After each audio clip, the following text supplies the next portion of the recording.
Hi guys, welcome to my channel. My name is Michelle and this is Michelle After Dark.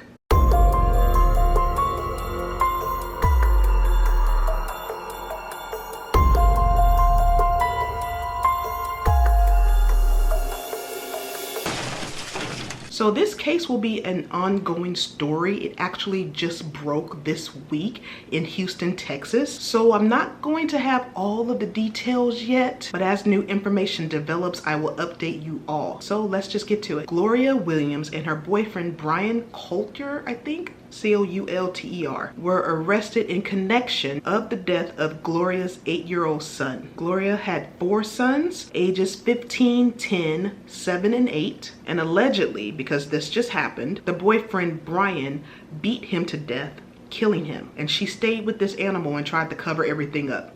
She's animal too, but yeah. So last November, right before Thanksgiving 2020, Brian killed her 8-year-old son by beating him and kicking him to death. The 10-year-old said he struck him in the face, feet, buttocks, the back of his leg, and his private area with the closed fists, and also with his feet. He also said his little brother's eyes were black and that during the attack, his brother stopped blinking. So he seen the life go out of his brother. What type of person or what kind of person does that to someone who can't defend themselves? A coward, that's who. So apparently they started dating a few years before this happened. And from what Gloria's mother said, before she met Brian, she was a kind and decent person. She didn't drink or do drugs, but all of that changed when she met him. So after Brian allegedly killed her son in front of her other children, they put his body in a roach-infested closet. Now he was in his closet for about a year while her and Brian were living it up. Their Instagram page shows them enjoying plates of food.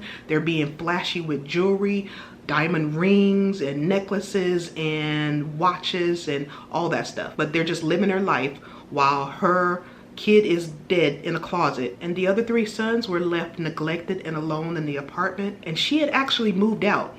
Yeah, you heard me. She moved out. They were living about 25 minutes away from her children because, and I quote, they didn't want to be around the child's dead body. So these children must have been so terrified of them that they didn't say anything. They must have been terrified. They didn't say anything for a whole year. So one article I read said they did not return to school for the 2021 school year and school officials were sent out, but they didn't get an answer. So why didn't they keep trying? Neighbors would only see the 15-year-old and thought that he lived there alone, which if the neighbors suspected something, somebody should have called. That should not have went on that long. So one neighbor would actually give him food to eat. Electricity got turned off. She would let him charge his phone. And when he did get the food, he would share it with his 2 surviving siblings. Because remember, the 8-year-old was dead at this point. After about a year, and like I said, you guys, everything is still developing, so I don't have all of the full details. So the 15-year-old texted Gloria to tell her he couldn't take living there anymore.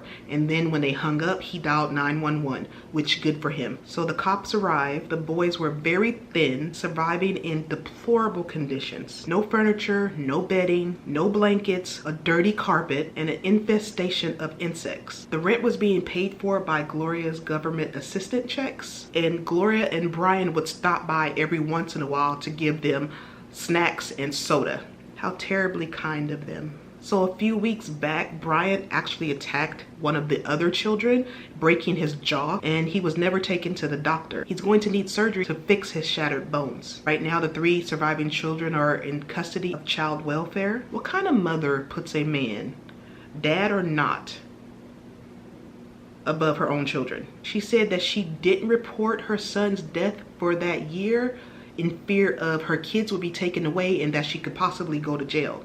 Well, guess what's happening now, honey? Gloria is being charged with 2 counts of injury to a child and 1 count of tampering with evidence. Brian, on the other hand, is undergoing a court-ordered psychiatric evaluation, and he's being charged with murder. I pray that these kids find the love and support and care that they deserve and desperately need. So like I said, this is an ongoing case. By the time this video is posted, there may be more updates that are not in this video, but we will talk about this all in full detail when everything is said and done. So have y'all heard about this?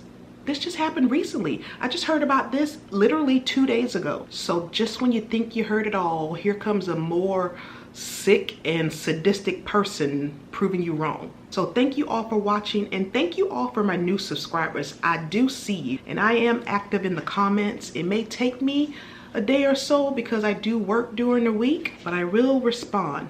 Even if I don't actually respond to your comment, I try to give it a like or a heart just to let you guys know I'm there. I see you, and I appreciate you all taking the time out to say hi or whatever it may be. I appreciate that. So like I said, this is a short video just to talk about this because it blew my mind once again. So thank you guys. Please give this video a thumbs up, subscribe if you haven't already, and I will see you guys in the next video.